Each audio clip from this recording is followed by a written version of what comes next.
परिवर्तिता परमानंद पाठाय प्रेमवर्षक्षरायते सर्वदा सर्वसेव्या श्री कृष्णाय नमोस्तु मे मदेक बंधो मत्संगिन मद्गुरो मन्महाधन मन्निस्तारक मद्भाग्य मदानंद नमोस्तुते असाधु साधुता दायि नतनी चोच्यताकर हानम शगदा शिल्मा प्रेमणा हृत्कंठयो स्फुरा ओम नमो भगवते वासुदेवाय ओम नमो भगवते वासुदेवाय ओम नमो भगवते वासुदेवाय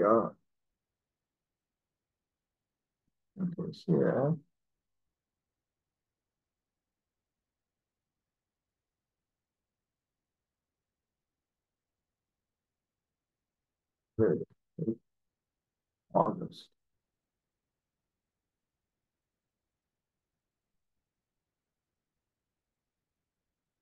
27 ऋषयो मनवो देवा मनुपुत्रा महौजसः. It's Sridhar Swami's commentary. I can open up.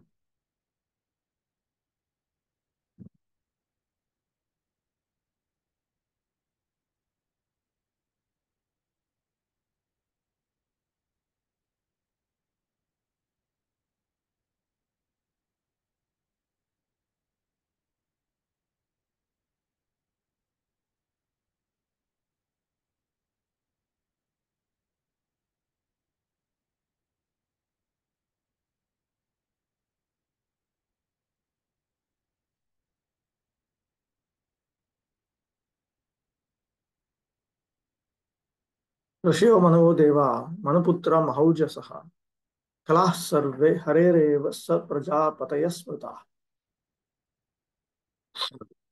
All the rishis, the manus, the demigods, and the descendants of Manu were especially powerful, are plenary portions or portions of the plenary portions of the Lord. This also includes the Prajapatis.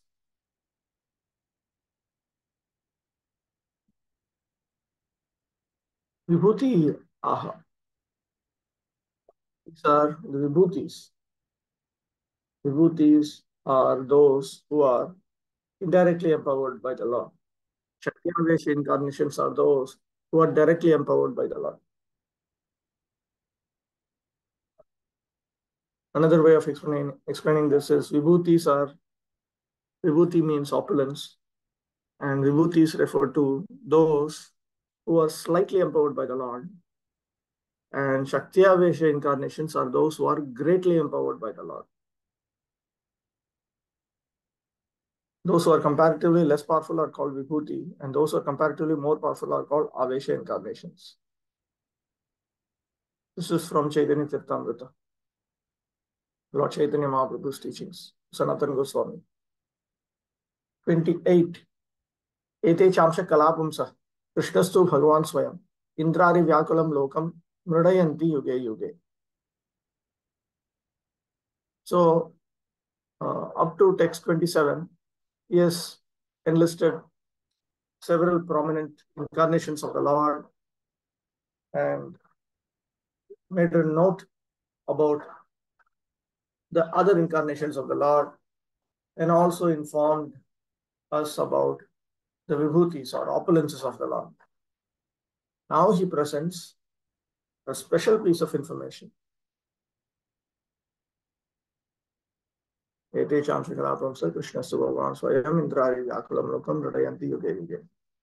of the above mentioned incarnations are either plenary portions or portions of the plenary portions of the Lord, but Lord Sri Krishna is the original personality of God. All of them appear on planets whenever there's a disturbance created by the atheists, and the Lord incarnates to protect the theists.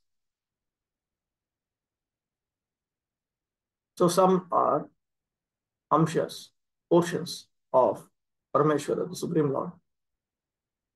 Some are portions of the portions, and some are the opulences of the Lord.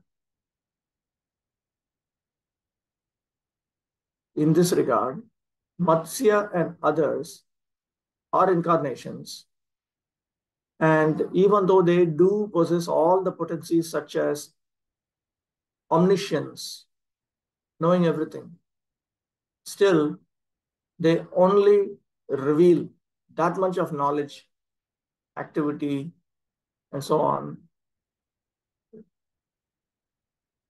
knowledge, activity, potency as required for their particular occasion, their particular occasions when they incarnate. In the Kumaras and Narada and so on, these are of official agents of the Lord. They are empowered to whatever extent is required. So they are amshas and they are empowered amshas and kalas.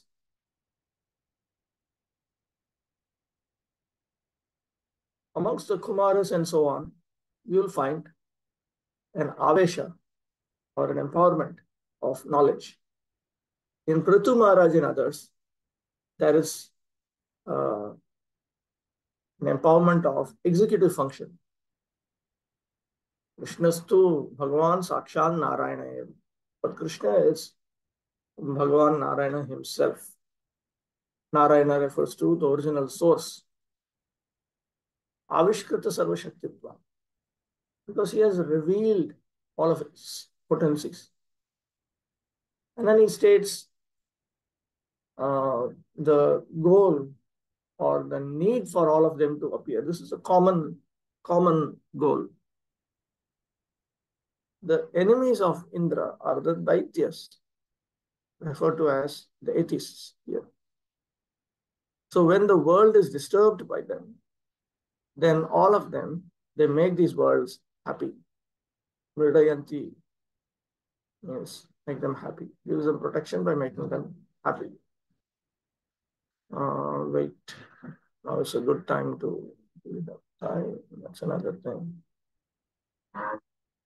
Anyway, I'll go through this. This is useful though. I'll take out Brahma Sandarbha on this. This is an important portion.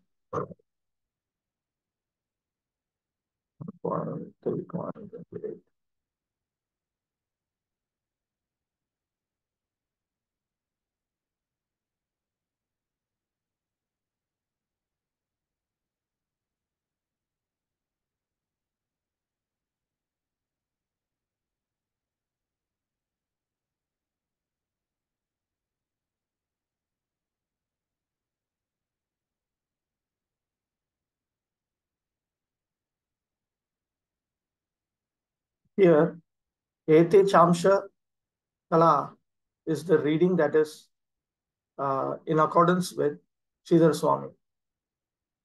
The Tattvavadis have the reading. Madhvacharya has the reading Ete Swamsha Kala Pumsa. Meaning is the same. But Sridhar Swami reads Ete Cha Amsha Kala.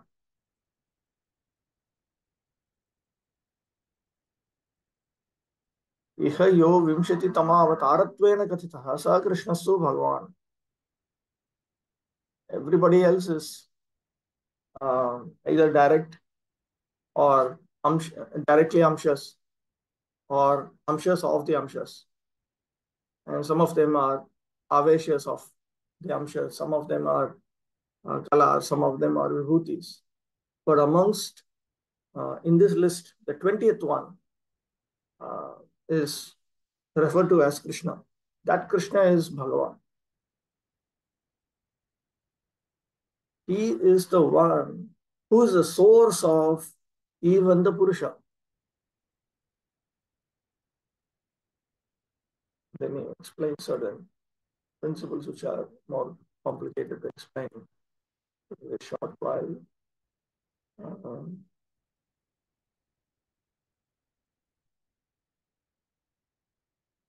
And then he quotes from Brahma Samhita that all these different forms are incarnations of Lord Govinda, who himself appears in his original form as Krishna. You should understand Baladev also has a special position here. There's a whole book on this particular point, Krishnastu Bhagavan Swayam. It's called Krishna Sandarbha.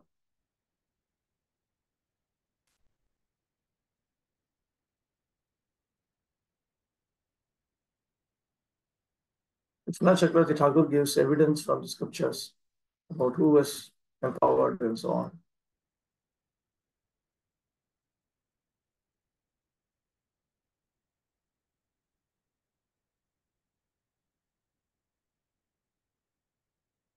He also presents an argument from Chandogya Upanishad itself. In the fifth portion of Chandogya Upanishad,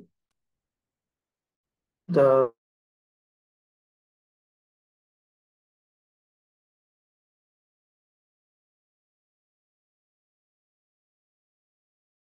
in conclusion as Krishnaya Devaki Putraya.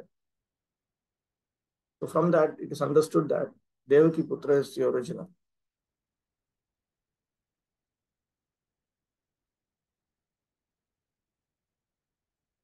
And then what about all these other statements in the scriptures, in Bhagavatam itself, which appear to say that Krishna is an Amsha of Vishnu? So then he says, this is actually a Paribhasha Sutra, which means it is a rule about how to understand the entire text. Whenever we come across the incarnations, one must understand that except for Krishna, the others should be understood to be Amshas of the Purusha. But Krishna is Swayam Bhagavan himself. And because it is a Paribhasha statement, Paribhasha statements are found in the grammatical scriptures also, the scriptures on grammar. And Paribhasha statements are understood to be overruling other statements so that there is no confusion.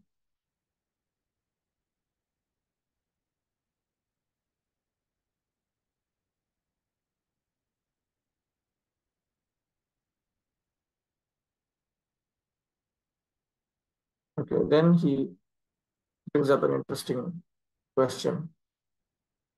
Since the Supreme Lord is all-pervading, he is a spiritual substance, and he is entirely composed of bliss, what exactly does it refer to?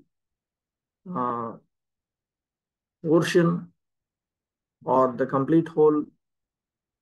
Because it is impossible to cut such a substance into parts and so on.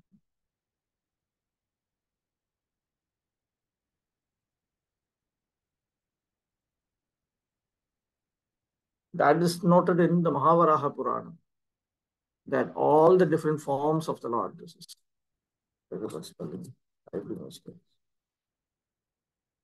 here also.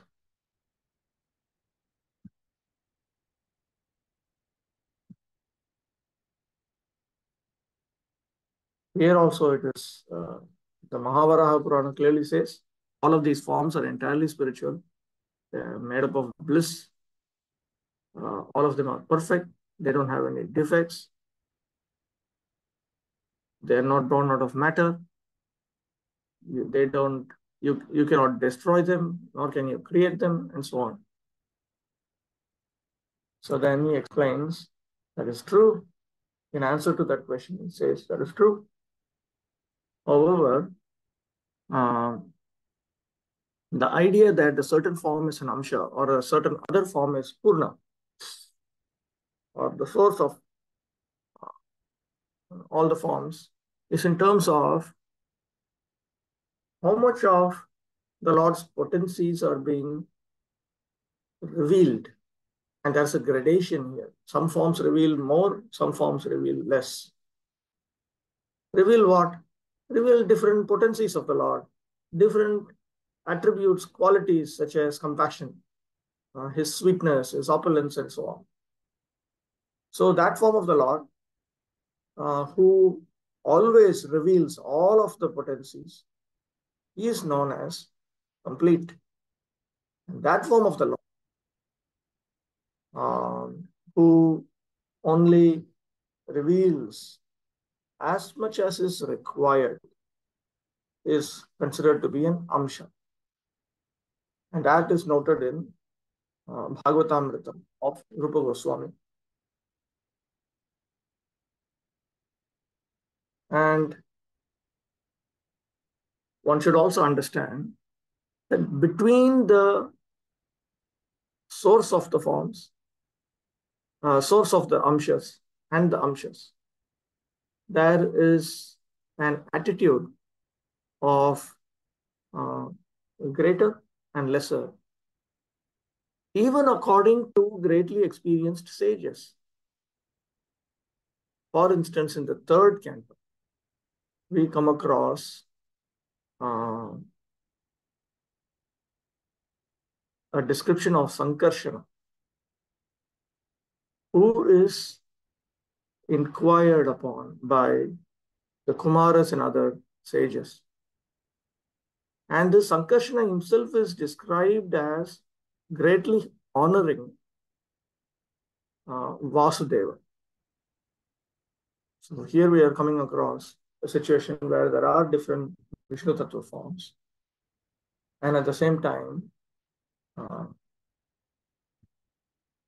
you find that you have a certain form worshipping certain other form. So you find certain forms to be eternal devotees of certain other forms. Devotee also means that he considers himself to be, he considers his object of worship to be vastly superior to himself. So this also is not contradicting the basic principle that these are all forms of the Supreme Lord who are not substantially different from each other. Because the Varaha Purana says that certain forms are swamshas, and then you have the Jivatmas who are Vibhinnamshas. And Sridhar Swami has already explained, in certain forms, the Lord exhibits himself more, in certain other forms, the Lord exhibits himself less. So the form who exhibits himself more or exhibits himself completely is considered the source.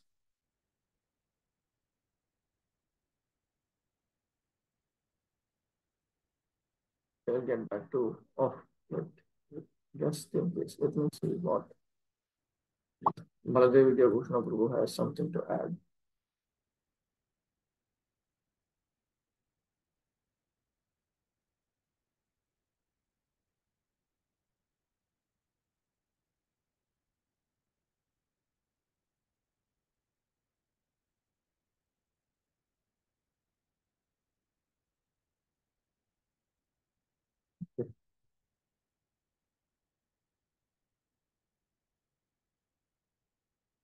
He also refers to Vedanta Sutra.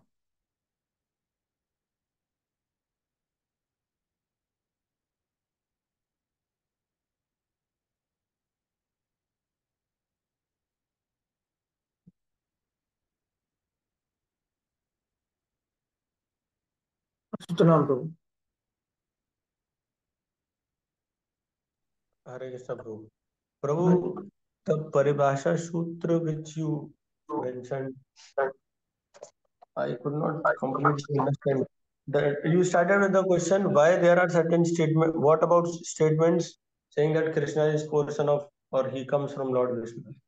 And then you said that Paribhasha Sutra, but I could not understand and relate that to that why, how to understand those statements. See, there are different statements about what is this? What is this? Okay, this is me. There are different types of statements in Sanskrit grammar, in textbooks on Sanskrit grammar. Say, for instance, the Ashtadhyayi of Panini, who is a standard authority. You'll find different types of statements. And there is one category of statement called a paribhasha. And a paribhasha is essentially a rule about rules. So when you have rule conflict, then paribhashas will supersede. So in Bhagavatam also, you'll find statements that appear to say that Krishna is an amsha of Vishnu, and so on. So which statements do you take in the literal sense? Which statements do you interpret in the non-literal sense? For that, we understand that here Krishnastu Bhagavan Swayam is the paribhasha. It is a rule that whenever you come across a discussion about Krishna, you should understand Krishna is Swayam Bhagavan. He is the original personality of God. He is the original source of all these forms. So whenever you come across statements that appear to say something else, you should understand it in a different sense. That is the point. So an outsider may question that why this scope of interpretation is given in the first place in scriptures. Why could not directly they say the same thing again and again? And how to answer that? If you do not have principles like paribhasha, you cannot even study Sanskrit grammar. You cannot study Mimamsa. You cannot make sense of Karma Kanda even. So these are all standard principles with which we understand the Vedic scriptures. You cannot perform a proper Vedic sacrifice also if you don't understand these principles. But one can ask, no, that why they are written in such complicated manner then? That two different It is not statements are there. complicated for those who are trained in that. It is meant for those who are trained in that. I mean, like, just for example, I'm saying that The if Vedic Krishna is scriptures are not freelance self-help books. They themselves, they say you have to surrender to a person who is an authority and who's been trained in it. Otherwise, the effect will not be manifested. That's all.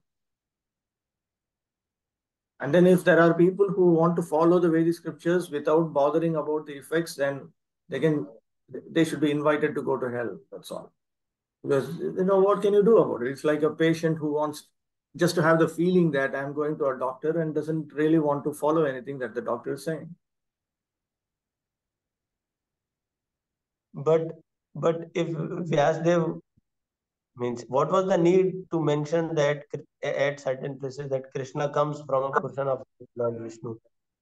I was asking this, Prabhuji. No. He doesn't actually say that. He doesn't actually say that.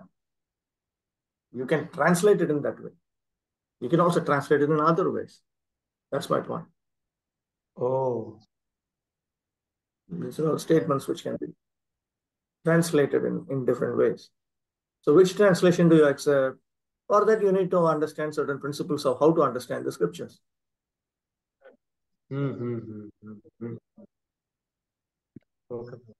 Thank you, Prabhuji. I thought that's another question here in the chat box.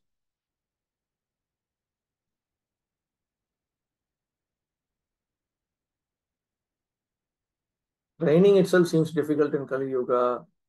Also, to find a person who gives training. Yes, that's true, because in souls in Kali Yuga, we don't want to hear. We don't want anything. We just want to enjoy Vacho Vegam, Manasa Krodha Vegam, Vipva Vegam, Dharopastha Vegam, and enjoy the suffering also. That's all. So, only amongst those who understand that we are actually sick and we need to get out of this, and those who are willing to take up the treatment step by step, who are willing to accept abhyasa, vairagya, and who are willing to move up, and who are also willing to be patient with the course of treatment. You need to have adhikaris, you need to have eligible people. In this particular stanza, Lord Sri Krishna, the personality of Godhead, is distinguished from other incarnations. He is counted amongst the avatars, incarnations, because out of his causeless mercy, the Lord descends from his transcendental abode. Avatara means one who descends.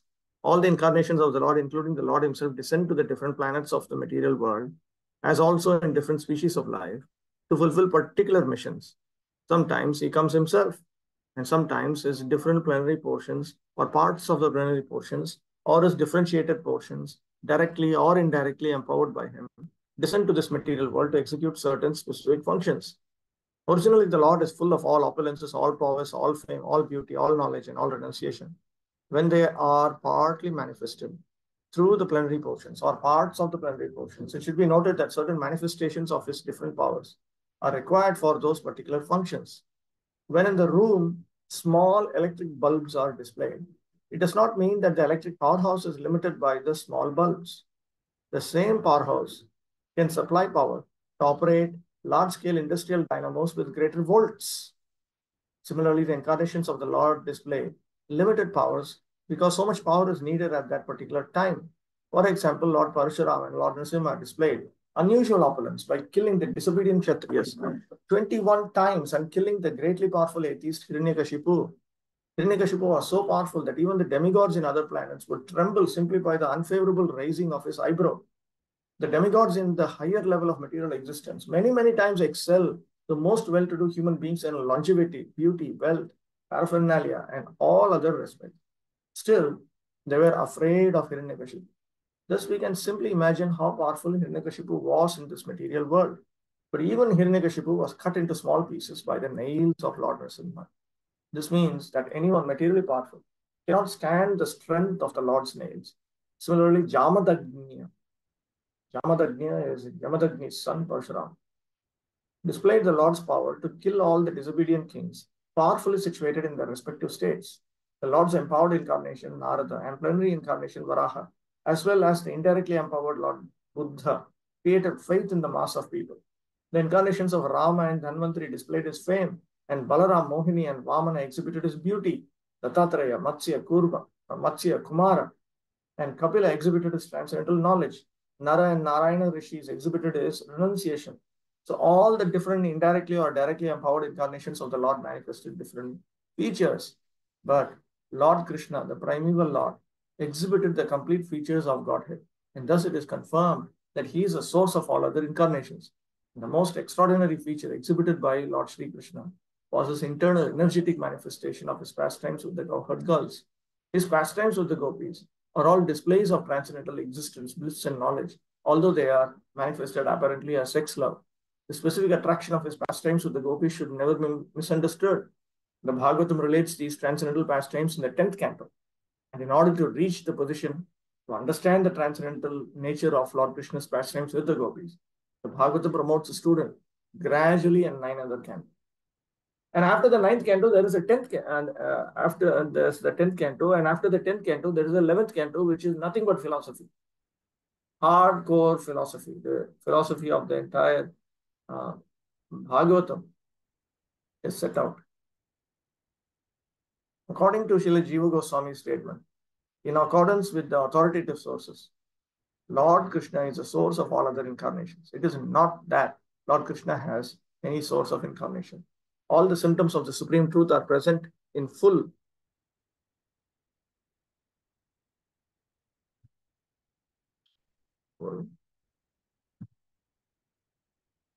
in the person of Lord Sri Krishna.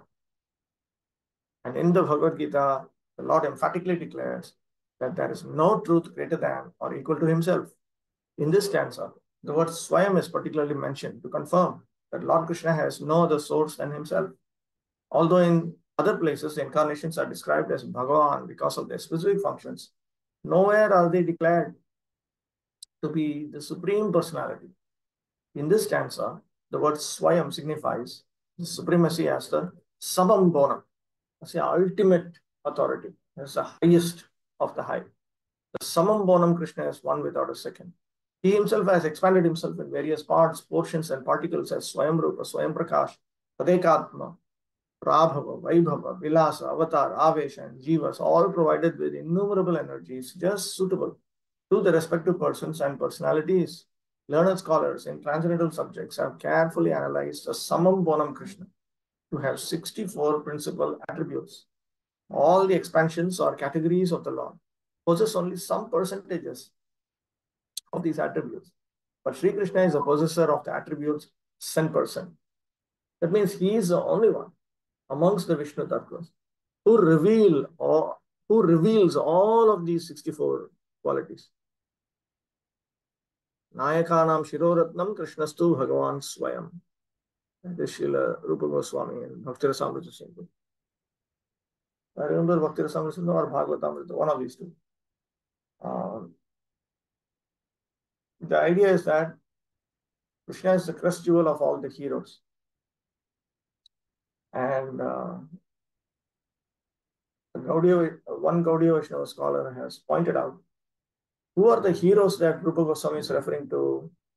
The heroes themselves are the Vishnu Tattvas. The Jivatmas are not heroes.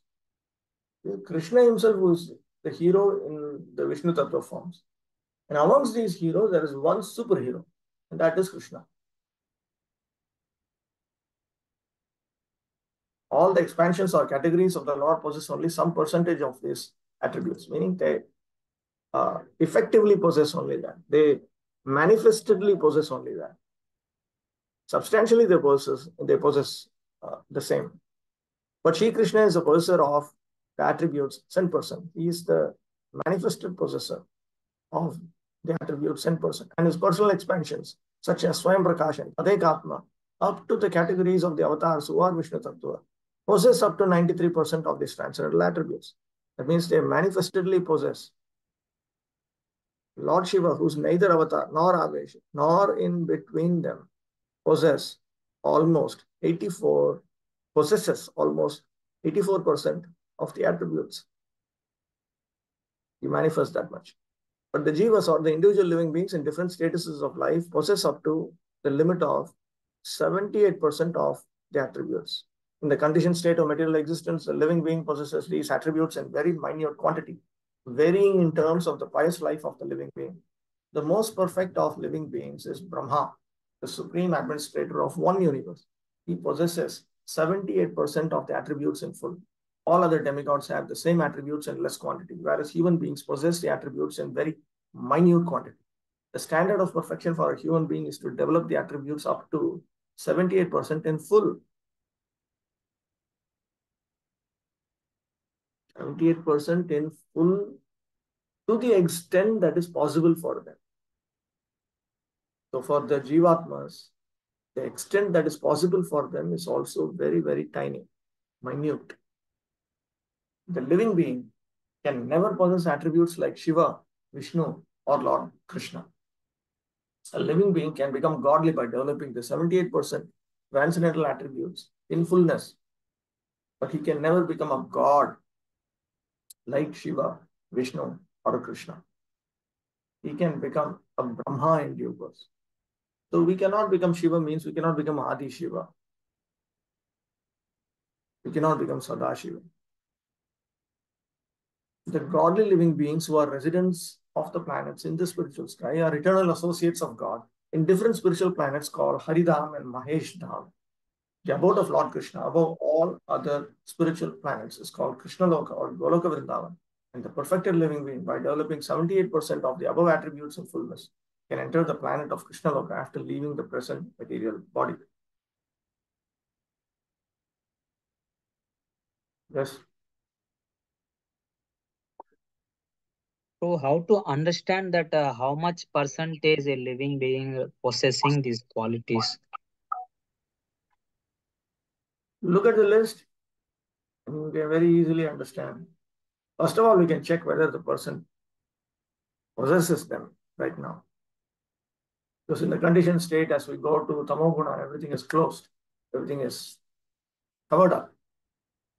Only when the living entity becomes liberated, these qualities come on. These are referring to the first 50 qualities. And as one, actually when one takes to Krishna consciousness, within those 50, there are certain qualities which will manifest. Rupa Goswami gives that list also. So when you become devotees themselves, engaged in pure devotional service, then he gives a certain list. Out of these 64, that is 50, and out of these 50, that's a subset. That will first of all manifest in the devotees. And then when you become fully liberated, then the other qualities also.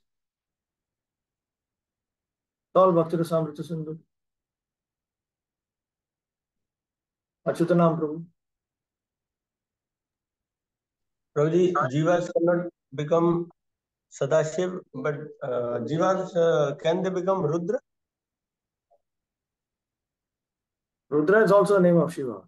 So let us use standard expressions. Can they take the post of the 11 Rudras in material existence? Yes, they can, if they become qualified. But they are simply empowered by Lord Shiva. Empowered by the original Lord Shiva. Adi Shiva. The expression Adi Shiva is used by Rupa Goswami. Bhagavatamrita. His Bhagavatamrita.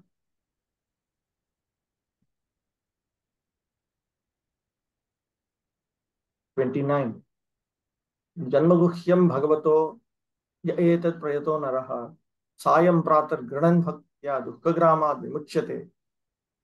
Whoever carefully recites the mysterious appearances of the Lord with devotion in the morning and in the evening gets relief from all miseries of life.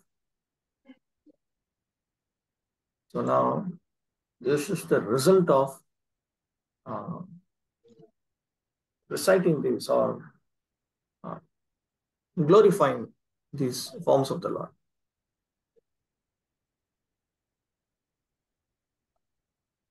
Prayataha. Carefully. Whoever carefully recites. Carefully, Srila Sridhar Swami notes, refers to means that the person who is reciting should be pure.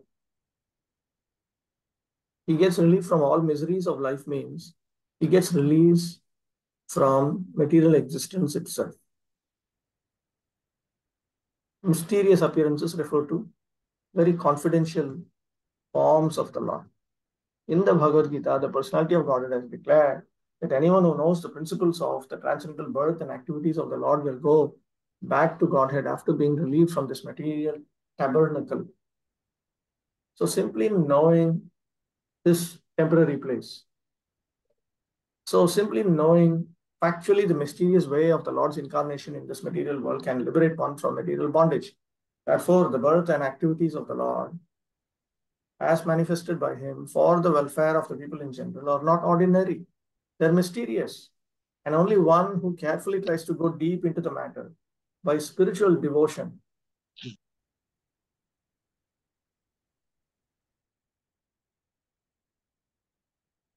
can enter into the mystery and thus be relieved of all miseries of life. In other words, one gets liberation from material bondage. It is therefore advised that one who simply recites with sincerity and devotion this chapter of the Bhagavatam describing the appearance of the Lord in different incarnations can have insight into the birth and activities of the Lord. The very word vimukti, vimuchyate, is the word vimukti in a different configuration. Or liberation indicates that the Lord's birth and activities are all transcendental. Otherwise, simply by reciting them, one cannot attain liberation. They are therefore mysterious. And those who do not follow the prescribed regulations of devotional service are not entitled to enter into the mysteries of his births and activities. Prescribed regulations refer to the standard process by which we can actually get out. You will find these regulations set out in various scriptures, but systematically presented in Bhakti-rasamrita Sindhu and Upadeshamrita. 30. Etadrupam bhagavato hyarupasya chidatmanaha maya gunair virachitam mahadadibhiratmani. The conception of the Virat, universal form of the Lord, in the material world is imaginary. It is to enable the less intelligent and neophytes to adjust to the idea of the Lord's having form. But factually, the Lord has no material form.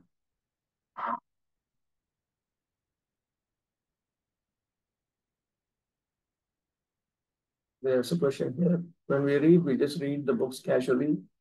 How this devotion comes while reading. We have to carry out, we have to obey what we read. And then by the mercy of Hari Guru Vaishnavas, then we gradually begin to understand that this world is not a happy place. When we realize that, initially we may feel really sad that isn't there even one loophole out? And then you realize that no, there is no loophole at all. And gradually we accept that, yes, this is what that is called maturing up, growing up. It it comes. At a certain point, it will come. As we progress from Tamoguna to Rajoguna to Sattoguna to Aprakrita stage, then we begin to understand one by one. Okay. In the previous verse, it was stated that that person who recites this information about these incarnations with the right understanding and so on, he becomes liberated. So now Sridhar Swami presents a question. It was stated that such a person would be liberated. Since he has a relationship with the two bodies, gross material body and subtle material body, how exactly will he become liberated from them?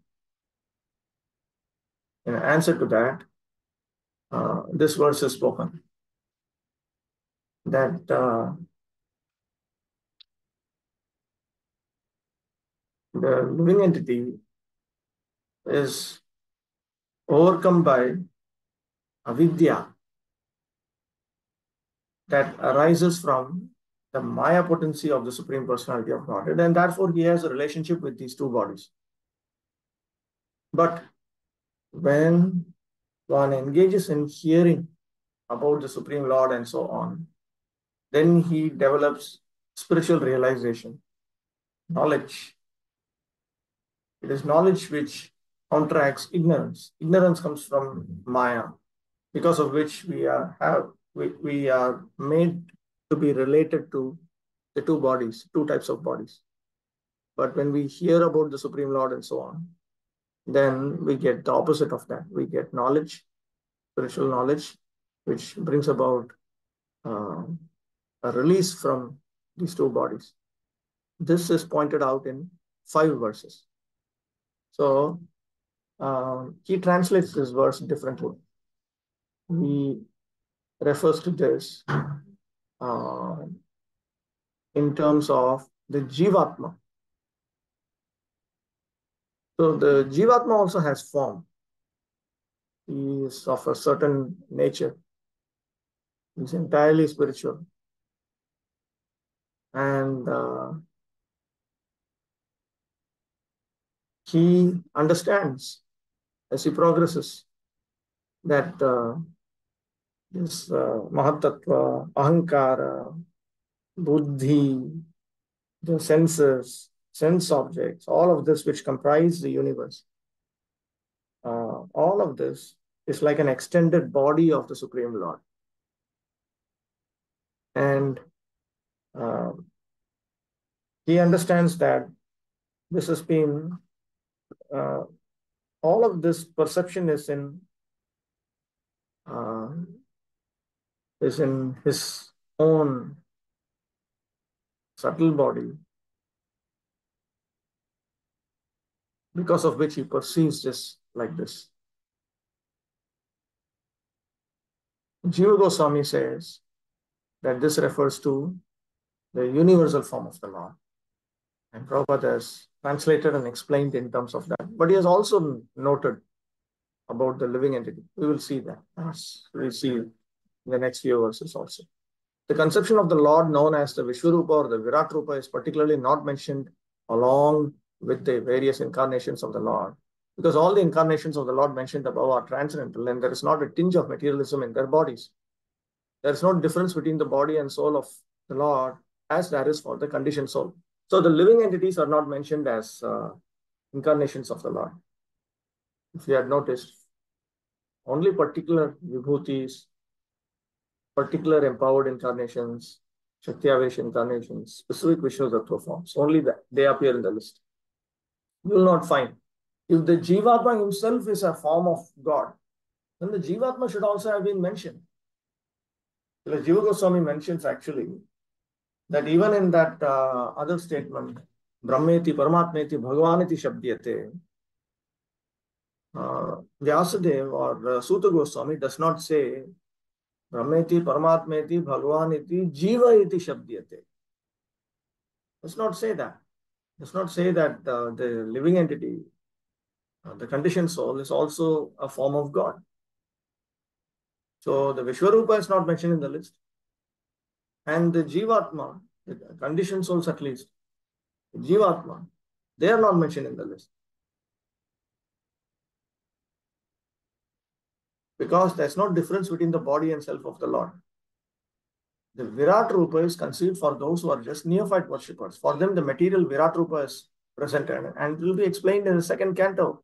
In the Virat Rupa, the material manifestations of different planets have been conceived as his legs, hands, etc. Actually, all such descriptions are for the neophytes. The neophytes cannot conceive of anything beyond matter. The material conception of the Lord is not counted in the list of his factual forms. As Paramatma or Supersoul, the Lord is within each and every material atom, within each and every material form, even within the atoms. But the outward material form is but an imagination, both for the Lord and for the living being. Means the outward material form in relationship to the Lord, or the outward material form in relationship to the living entities, it's an imagination. The present forms of the conditioned souls are also not factual.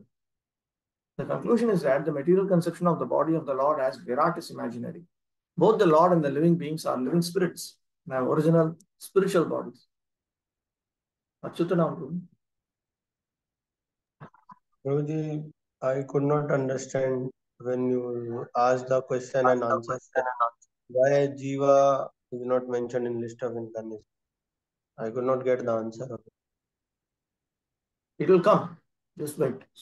Because text 30, 31, 32, 33, 34, all of them deal with this. Okay. It's one cluster of verses. 31. Yatha nabhasi meghaugho renurva parthivo nile evam drashtari drishyatvam aropitam abuddhibhi. Clouds and dust are carried by the air, but less intelligent persons say that the sky is cloudy and the air is dirty. Similarly, they also implant material bodily conceptions on the spirit self.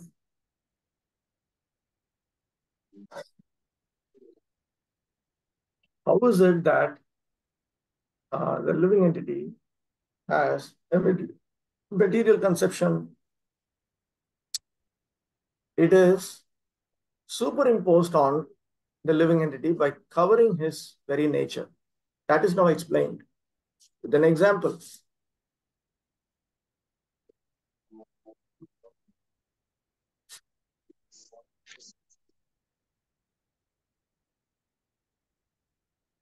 The living entity is a seer, but the body, which is not a seer, but which has the nature of being seen, has been superimposed on the living entity, and the living entity is made to identify himself with that body. It is further confirmed herein that with our material eyes and senses, we cannot see the Lord who is all spirit. We cannot even detect the spiritual spark which exists within the material body of the living being. We look to the outward covering of the body or subtle mind of the living being, but we cannot see the spiritual spark within the body. So we have to accept the living being's presence by the presence of his gross body. Similarly, those who want to see the Lord with their present material eyes or perceive him with the other material senses are advised to meditate on the gigantic external feature called the Virat Rupa. For instance, when a particular gentleman goes in his car, which can be seen very easily, we identify the car with the man within the car. When the president goes out in his particular car, we say, that is the president. For the time being, we identify the car with the president. Similarly, less intelligent men who want to see God immediately without necessary qualification are shown first the gigantic material cosmos as the form of the Lord, although the Lord is within and without. The clouds in the sky and the blue color of the sky are better appreciated in this connection. Although the bluish tint of the sky and the sky itself are different, we conceive of the color of the sky as blue. But that is the general conception for the layman only. 32. Atah param yaddavyaktam abhyud gunabrimhitam adrishtashruta vastutvat sajivo yat punarbhavaha. Beyond this gross conception of form is another subtle conception of form, which is without formal shape and is unseen, unheard, and unmanifest. The living being has his form beyond this subtlety. Otherwise, he could not have repeated births. In other words, there is gross material existence, there is subtle material existence. And then there is the living entity, the Jivatma, which is neither grossly material, nor is it subtly material.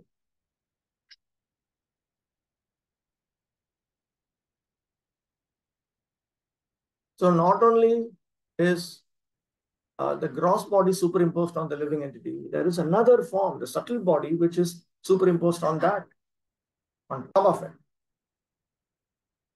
That is unmanifest to the gross senses.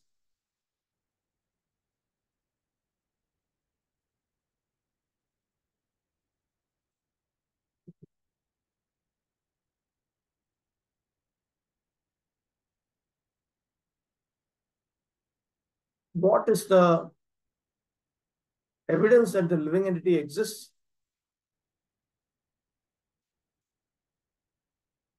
The evidence is because of the subtle body only, there is punarjanma, reincarnation. Without the living entity transmigrating with the subtle body, without the presence of a subtle body, the living entity would not be capable of leaving a particular body and entering into a particular body and so on. Interestingly, even the non-devotee scientists, there was one prominent scientist in America, Dr. Ian Stevenson, and he did extensive research on reincarnation. He does not accept these religious scriptures of the Hindus or the Buddhists and so on. But he himself, he pointed out that if you want to understand and explain the different phenomena connected to reincarnation, you must postulate the existence of a subtle body. Without that, you cannot explain many things. For instance, how do you explain how a child remembers a past life? That means the previous life's memories are imprinted somewhere. They're imprinted somewhere. And that somewhere accompanies the conscious observer, conscious experiencer to his next life. That there is a soul different from the subtle body is also clear from a daily experience in the form of deep sleep. At the time of deep sleep, we are aware that we exist. And we know that we have slept very nicely. So because we are aware of that, that indicates that we are an experiencing agent. We know that. So from that, we understand that the subtle body is the object of experience and is not an agent of experience. As the gross manifestation is conceived as the gigantic body of the Lord, so also there is the conception of his subtle form, which is simply realized without being seen, heard, or manifested grossly. This is talking about the subtle aspect of the universe. But in fact, all these gross and subtle conception of the body are in relation with the living beings. The living being has a spiritual form beyond this gross material or subtle psychic existence. The gross body and psychic functions cease to act as soon as the living being leaves the visible gross body. In fact, we say that the living being has gone away because he is unseen and unheard. Even when the gross body is not acting, when the living being is in sound sleep, we know that he is within the body by his breathing. So the living beings passing away from the body does not mean there is no existence of the living soul. It is there. Otherwise, how can he repeat his births again and again? The conclusion is that the Lord is eternally existent in a transcendental form, which is neither gross nor subtle, like that of the living being. His body is never to be compared to the gross and subtle bodies of the living being. All such conceptions of God's body are imaginary. The living being has his eternal spiritual form, which is conditioned only by his material contamination. 53. यत्रे में सद् रूपे प्रतिषिद्धे स्वसंविदा avidyayatmani krate iti tad brahma darshanam. Whenever a person experiences by self-realization that both the gross and subtle bodies have nothing to do with the pure self, at that time he sees himself as well as the Lord. So, Sutta Goswami has thus spoken about the two material designations of the conditioned soul in the form of the subtle body and gross body. But the living entity is an exception to these material designations. The living entity is Brahman, is actually spiritual. So when one hears about the Supreme Lord, contemplates about the Supreme Lord, and so on, then when the living entity becomes realized, spiritually realized, then the gross form and the subtle form, they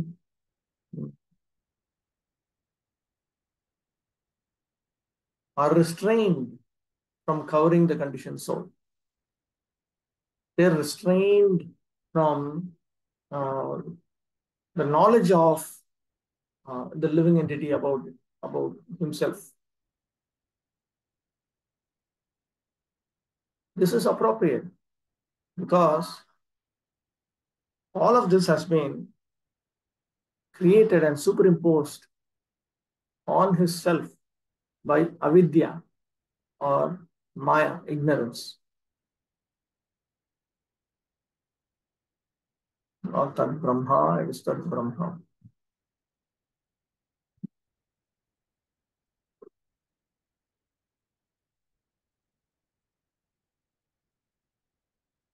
The difference between self-realization and material illusion is to know that the temporary or illusory impositions of material energy in the shape of gross and subtle bodies are superficial coverings of the self. The coverings take place due to ignorance. Such coverings are never effective in the person of the personality of Godhead. Knowing this convincingly is called liberation or seeing the absolute. This means that perfect self-realization is made possible by adoption of godly or spiritual life. Self-realization means becoming indifferent to the needs of the gross and subtle bodies and becoming serious about the activities of the self. The impetus for activities is generated from the self, but such activities become illusory due to the ignorance of the real position of the self. By ignorance, self-interested is calculated in terms of the gross and subtle bodies, and therefore a whole set of activities is spoiled life after life. When, however, one meets the self by proper culture, the activities of the self begin. Therefore, a man who is engaged in the activities of the self is called Jivan Mukta, or a liberated person even in the conditional existence. This perfect stage of self-realization is attained not by artificial means, but under the lotus feet of the Lord who is always transcendental. In the Bhagavad Gita, the Lord says that he is present in everyone's heart, and from him only all knowledge, remembrance, or forgetfulness take place.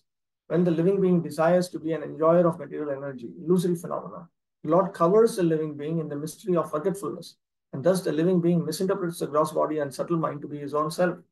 And by culture of transcendental knowledge, when the living being prays to the Lord for deliverance from the clutches of forgetfulness, the Lord, by his causeless mercy, removes the living being's illusory curtain. Thus he realizes his own self. He then engages himself in the service of the Lord in his eternal constitutional position, becoming liberated from the conditional life, conditioned life. All this is executed by the Lord, either through his external potency or directly by the internal potency. 54. Yadyeshopa Devi Maya Vaisharati Matihi Sampanna Eveti Vidur Mahimni Sve Mahiyate. If the illusory energy subsides and the living entity becomes fully enriched with knowledge by the grace of the Lord, then he becomes at once enlightened with self-realization and thus becomes situated in his own glory.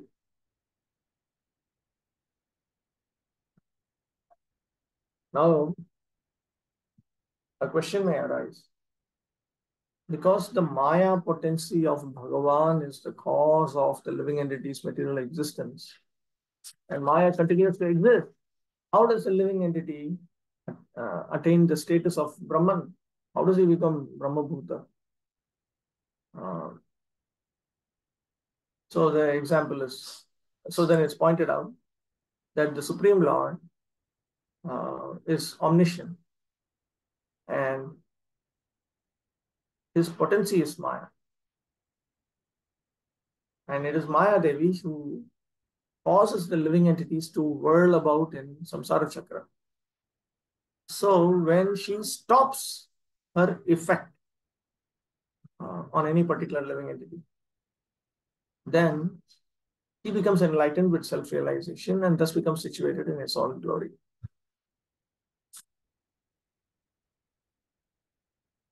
So as long as the Jivatma is covered by the Vidya potency of the Lord and is thrown by the Avidya potency, then her effect, the effect of Maya, does not stop. She continues to exhibit her effect. But when she burns up the material designations of the living entity,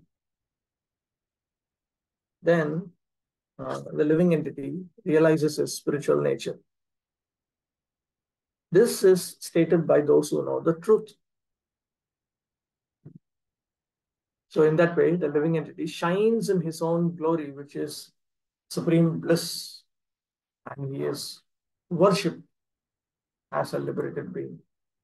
Because the Lord is the absolute transcendence, all of his forms, names, pastimes, attributes, associates, and energies are identical with him. His transcendental energy acts according to his omnipotency. The same energy acts as his external, internal, and marginal energies. And by his omnipotency, he can perform anything and everything through the agency of any of the above energies. He can turn the external energy into internal by his will. Therefore, by his grace, the external energy which is employed in illusioning those living beings who want to have it subsides by the will of the Lord in terms of repentance and penance for the conditioned soul. So when the conditioned soul repents and performs penances to convince the Lord to effect this transformation from Mahamaya to Yogamaya, then only it happens. And the very same energy then acts to help the purified living being make progress on the path of self-realization. The example of electrical energy is very appropriate in this connection. The expert electrician can utilize electrical energy for both heating and cooling by adjustment only. Similarly, the external energy, which now bewilders the living being into continuation of birth and death, is turned into internal potency by the will of the Lord to lead the living being to eternal life. When a living being is thus graced by the Lord, he is placed in his proper constitutional position to enjoy eternal spiritual life. 35. Evam janmani karmani hyakarturajjanasya cha varnayanti sma kavayo vedakyani hrutpatehe. Thus, learned men describe the births and activities of the unborn and inactive, which are undiscoverable even in the Vedic literatures. He is the Lord of the heart. Yatha jivase janmadi maya evam ishwarasya api janmadi maya ityaha evamiti. Just as the birth and so on of the living entity is a certain form of maya, similarly, the birth and so on of the Supreme Lord is also a certain type of maya. Both the Lord and the living entities are essentially all spiritual. Therefore, both of them are eternal, and neither of them has birth and death. The difference is that the so-called births and disappearances of the Lord are unlike those of the living beings. The living beings who take birth and then again accept death are bound by the laws of material nature. But the so-called appearance and disappearance of the Lord are not actions of material nature, but are demonstrations of the internal potency of the Lord. So it's a fact that it is Maya, but it is Yoga Maya in relation to Krishna and Mahamaya in relation to the conditioned souls.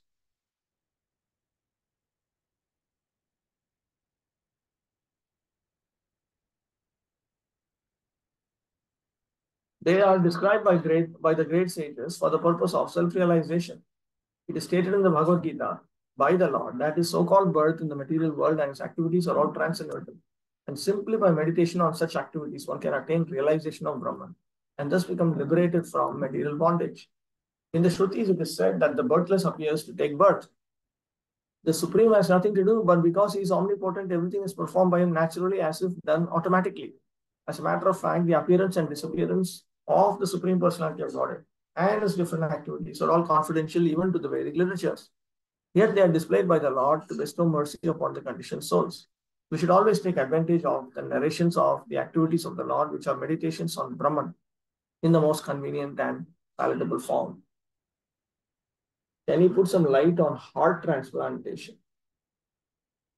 What? I don't know.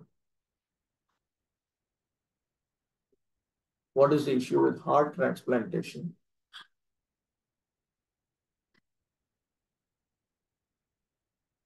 What is the problem with heart transplantation?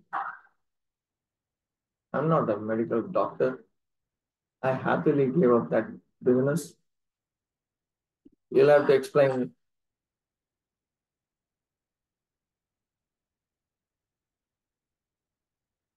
What is this heart transplantation doing here in the Bhagavatam discussion? So just like the soul is there inside the body, but they're doing heart transplantation, then what is happening? The living entity is in the region of the heart. Even the super soul is in the region of the heart.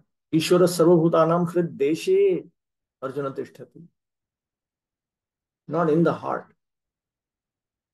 Just as a subtle body cannot be captured by the gross body, the Jivatma cannot be captured by the gross body or the subtle body. This is superimposed on it, that's all. We hear that Durga Devi acts as external potency and Subhadra Devi as internal energy. Right. That's correct. That's correct. So here in the purport, it is written the same internal energy, external energy acts as internal energy. Yes.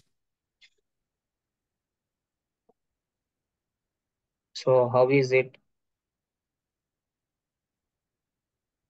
She expands herself as, just as Lord Narayan expands himself as Shiva to deal with the conditioned souls. Is potentially Lakshmi Devi. She expands herself as Parvati to deal with the conditioned souls. That's all.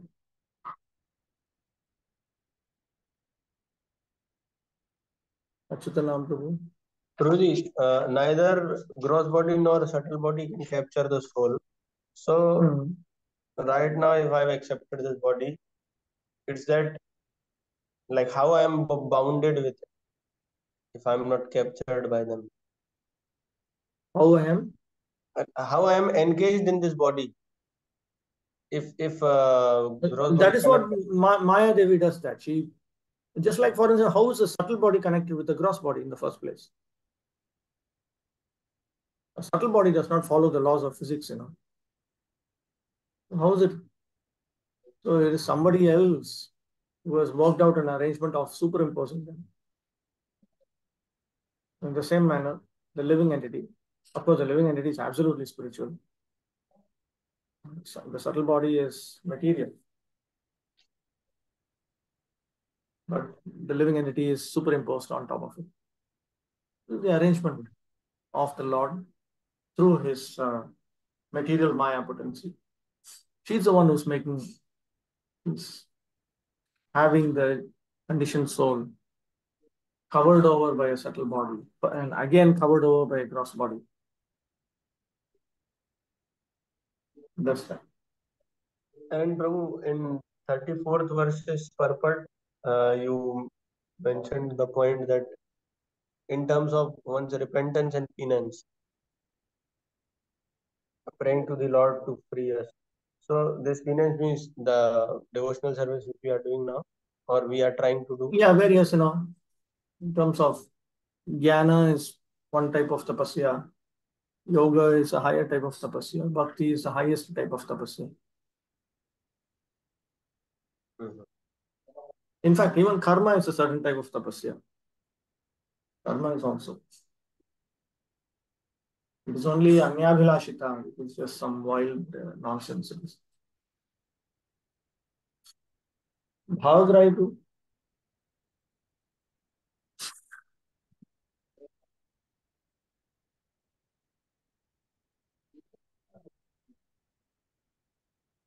Haribo, you had something to say?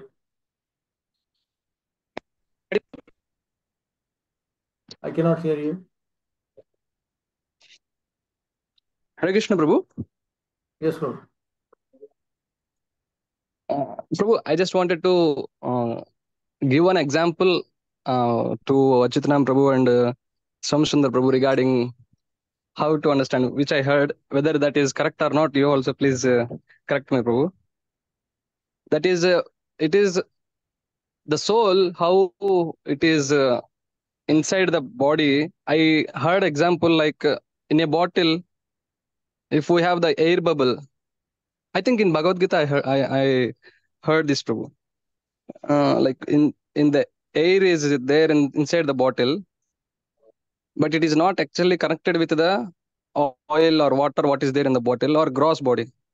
So similarly, soul is also there inside the gross and subtle body without touching anything, but through the consciousness, it entered into the subtle body and entered into the gross body and experiencing the feelings. Is it correct, Prabhu?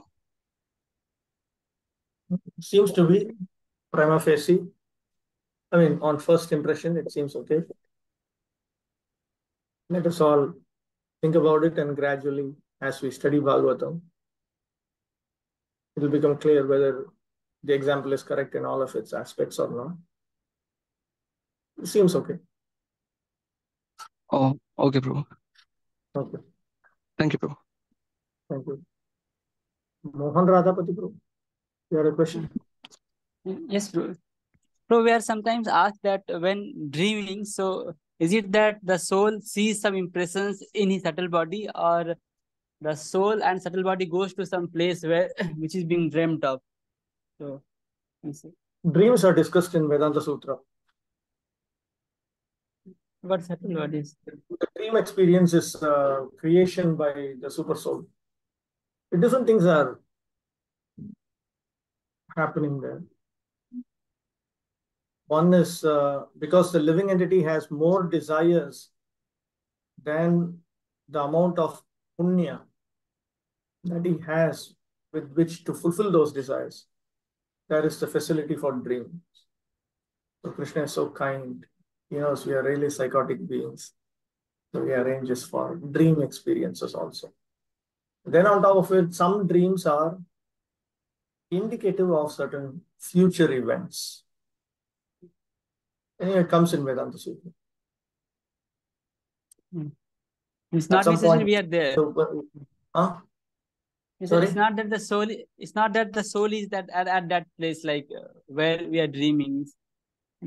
Something like one dreams that he is in jungle. So is it that the soul One and the dreams mind that he's has in gone where? there for some time? Some jungle or something. So does the soul goes there for some time or something like that?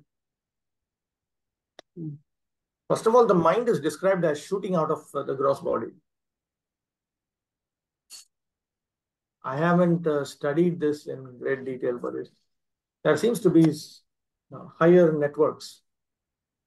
How exactly that works, I haven't gone into all those details. It's not exactly clear to me. We don't have to discuss about dreams, even in the wakeful stage. Okay. When you're staring at someone, your mind is touching that person. So there are many things that are happening. The mind shoots out of the gross body through the senses. So in a sense, we are all disturbing each other all the time.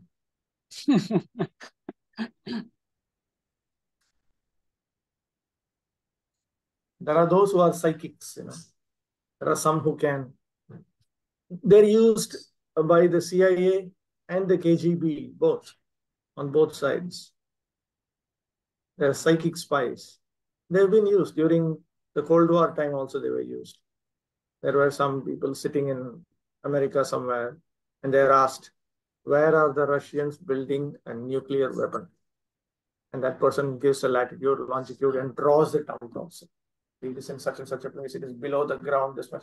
Similarly, there were psychic spies in Russia, and they were asked the same question: where are the Americans building nuclear, whatever, all this development? They also do the same thing. They also draw the same thing. They also tell. Sometimes they just tell because it appears in their mind. They tell. I see this. What else do you see? They keep asking. And I see this, I see this, I see this. They work it out. It's commonly known. It's not some,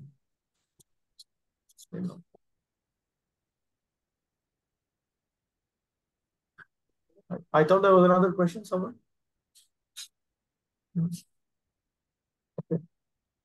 I was just wondering, Prabhu, why such commonly known things are never heard by me. In which place of world I stayed that I never hear of such commonly things.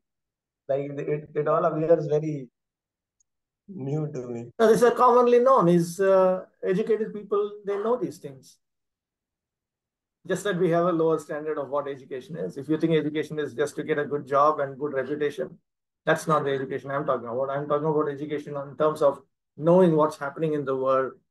To what degree is the world itself understood by the frontline workers of the knowledge industry? What do they know? What do they not know? It's a whole area. I thought electricity went off. I hope the connection does not go off. Can you hear me so far? Yes. Yes, Prabhu. Okay, 36. Savaidam vishvam mamohalila srujatyavatyatina sajjatesmin bhuteshu chantar hita atmatantra shadvargikam jikhrati shad gunesha. The Lord, whose activities are always spotless, is the master of the six senses and is fully omnipotent with six opulences. He creates the manifested universes, maintains them, and annihilates them without being in the least affected. He is within every living being and is always independent. It just comes to my mind. There is a book by Devamrita Maharaj called Searching for Vedic India. It contains a lot of this kind of information. Actually, I wanted that book to be translated into many languages and published. It will have very good impact in India for the educated mass. I wanted different things. I thought that a documentary series should be made on it. And I thought that it could be translated and published serially in newspapers. And different things need to be done. Contains a lot of information of this nature.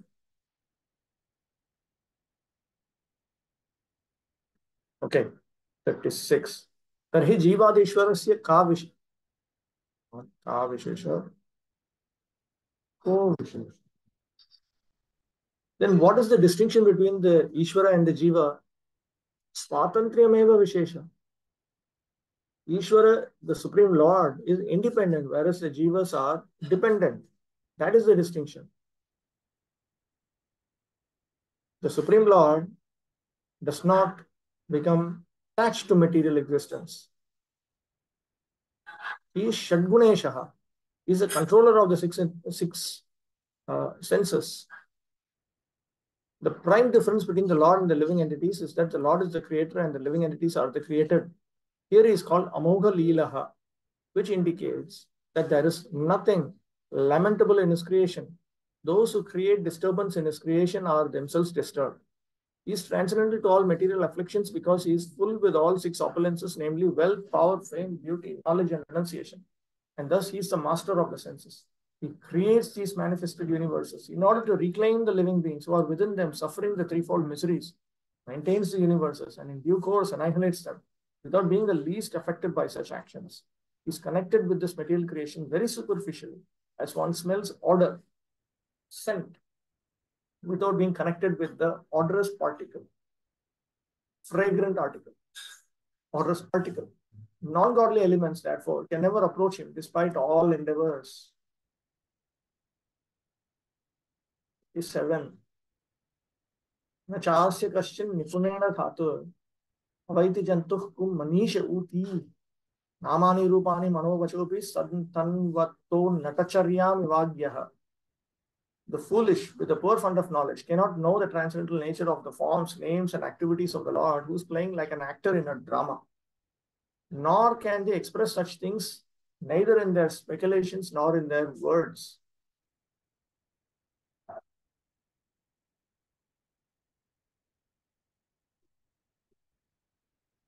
Why does the Supreme Lord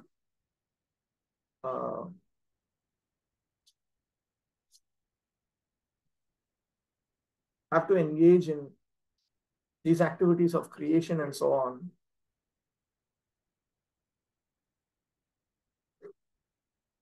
Is the Supreme Lord engaging in these activities, or is he trying to enjoy the sense objects? He is not trying to enjoy the sense objects and so on. The unintelligent person, even if he is very expert in rational thought, can never ever understand the position of the creator, the one who arranges for this universe.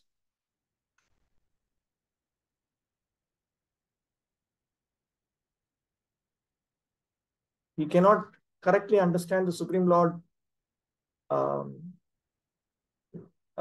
in his mind, nor can he correctly describe the Supreme Lord with his speech. It is beyond the ability of the conditioned soul to be understood or described. No one can properly describe the transcendental nature of the absolute truth. Therefore, it is said that he is beyond the expression of mind and speech. And yet there are some men with a poor fund of knowledge who desire to understand the absolute truth by imperfect mental speculation and faulty description of his activities. To the layman, his activities, appearance and disappearance, his names, his forms, his paraphernalia, his personalities, and all things in relation with him are mysterious. There are two classes of materialists, namely the fruitive workers and the empiric philosophers. The fruitive workers have practically no information of the absolute truth, and the mental speculators, after being frustrated in fruitive activities, turn their faces towards the absolute truth and try to know him by mental speculation. And for all these men, the absolute truth is a mystery, as the jugglery of the magician is a mystery to children.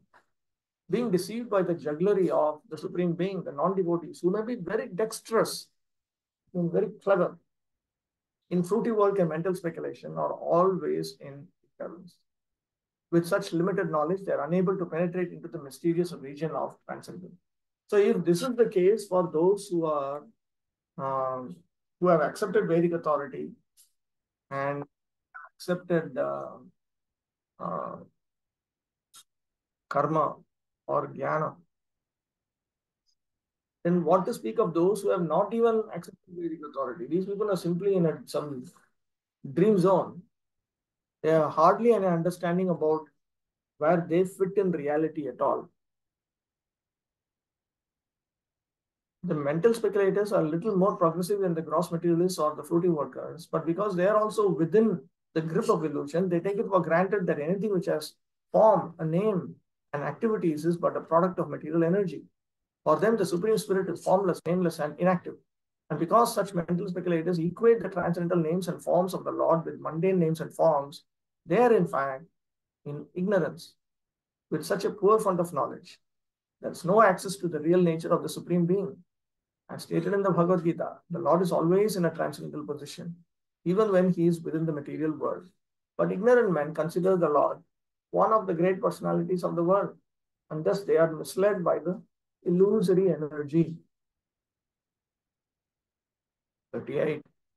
Saveda dhatu padavim parasya duranta viryasya rathanga pane yo mayaya santatayanu bhajeta tatpadas saroja gandham. Only those who render unreserved, uninterrupted, favorable service unto the lotus feet of Lord Krishna, who carries the wheel of the chariot in his hand, can know the creator of the universe in his full glory, power, and transcendence. Bhaktastu kathanchit janati. A devotee of the Lord, however, knows about the Lord to a small extent. That is stated in this verse. Amayaya.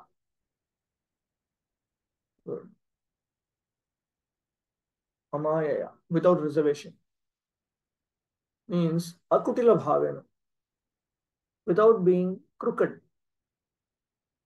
So if one is crooked, then there is no hope. Santataya, nirantaraya, without any interruption. Anuvritya, anukulyena, he has to render favorable service. Then he can know something about the law. Okay, I'll stop with this. I'll make a note.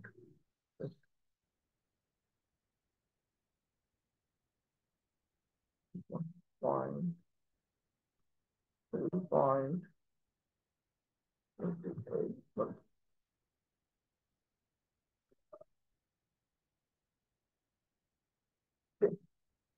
We'll stop with this. Vanchakalpatrubhyasya kripasinghasya paritanam pavanam Vaishnavyo namo namaha. Thank you, Prabhu. Thank you.